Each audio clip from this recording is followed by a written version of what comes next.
stop buying Russian oil, and if we do so, there will be huge impact on domestic politics, on Prime Minister Modi's stature, because all the opposition parties would gun for him that why would you stop buying Russian oil just because Trump told you so. What is the way out from here? Question one. And question two, Russia seems to be a great friend. They have helped us since independence, all the wars, Bangladesh war, and all the wars, they have supplied us weapons and ammunitions, but they are still giving jet engines to Pakistan. And India requested them, please do not do so, but they're still doing so. How do you see this difference? India and Russia, we have this long-standing relationship back from the days of the USSR. The USSR and India were significantly allied. India, some could allege that India was a junior partner of the USSR back in the 20th century, whatever you want to say. But the USSR, see, it has never really harmed India's national interests in any way, and neither has Russia. Overall speaking, on a macro perspective. And the USSR came to India's aid in critical times. For example, in 1971, when the US sent an aircraft carrier strike group in the Bay of Bengal, and so did the UK.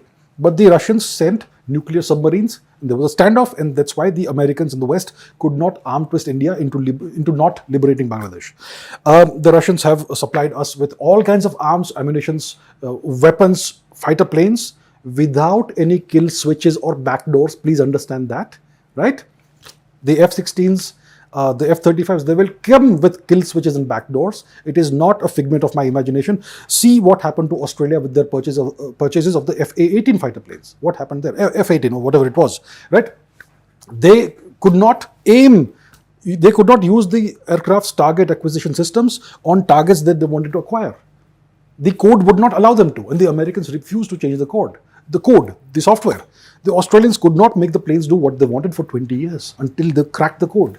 So that's what happens when you buy American systems. The Russians have never done that to India. Once you acquire the fighter plane, MiG-21, MiG whatever, Sukhoi, it's entirely yours.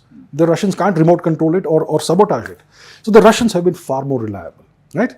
So we have a long-standing partnership with the Russians. Of course, there are some minor irritants. Look, China and Russia, they have a great relationship. We all know that. Russia has sold BrahMos missiles to India, which are frightfully dangerous to China. Does China do a hue and cry? They understand in the world of geopolitics, you have certain things that a nation does for its economic interests or whatever. And the Chinese also understand that Russia and India have a long-standing partnership, which is separate from the China-Russia partnership. Right? So we have to be a little mature. Russia is selling a few jet engines to Pakistan. TK. It's not a major irritant in our ties. They will never prioritize Pakistan or India. If there's a war, they will be on India's side. They might not come to fight for us, but they will not be on the side of Pakistan. That's what we have to understand from a macro perspective. These small irritants here and there will come. For example, let me give you another example. From 2015 to 2021, the Russians and Pakistani militaries conducted annual joint exercises called the Druzhba exercises. What does Druzhba mean in Russian? Friendship, mitrata. So did India protest? No, let them do it. These are small matters. It's just, it doesn't really matter for the larger relationship, right? So that's how I see the India-Russia relationship. It is a very important relationship with both nations. It is Russia's most long-standing relationship. Before I come to the oil question, let's understand the Russia-China relationship. Russia and China are natural adversaries, not allies. Let me explain why. When two major powers have a common border, they can't be friends. They simply can't be friends. In the 1960s, in 1969, Russia, the USSR, Russia's predecessor, and China nearly went to war.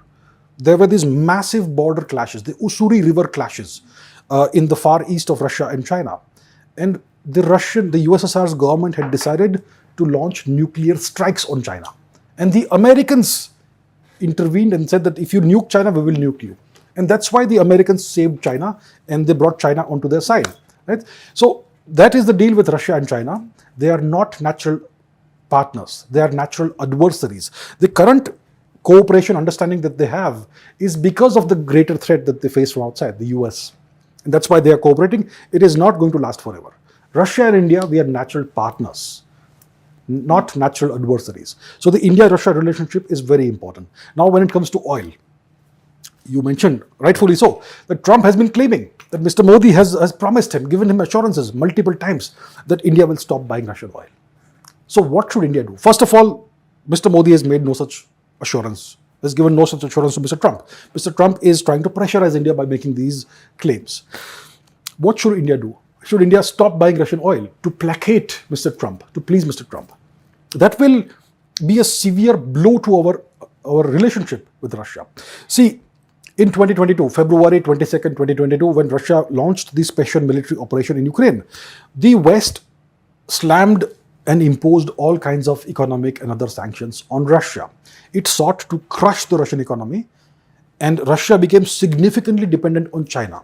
It was in danger of becoming a junior partner or a vassal state of China. One of the reasons this did not happen is because India started buying tremendous quantities of Russian oil, and this acted as a pressure release valve for Russia. Right? So we don't want to undermine Russia's world standing. Russia is important for us. We don't want Russia's economy to suffer because it is very important for us. It gives us leverage over the West and Western pressure. If we stop buying oil from Russia, it is a blow to the Russian economy. We are buying significant quantities of oil from Russia. So if India stops buying oil from Russia, citing whatever, maybe Trump's pressure, maybe economic reasons, maybe prices, it will be a blow for Russia, and that will be a blow for India also, in an indirect second order, third order way. And that's something which is not desirable for India's strategic autonomy and national security and overall geopolitical equations. So we should not stop buying oil from Russia. If the Americans insist that you to buy oil from elsewhere, we can maybe buy some oil from the US, some extra oil, and we can add it to our strategic reserves or whatever, but we should not stop buying oil from Russia. I don't think we will.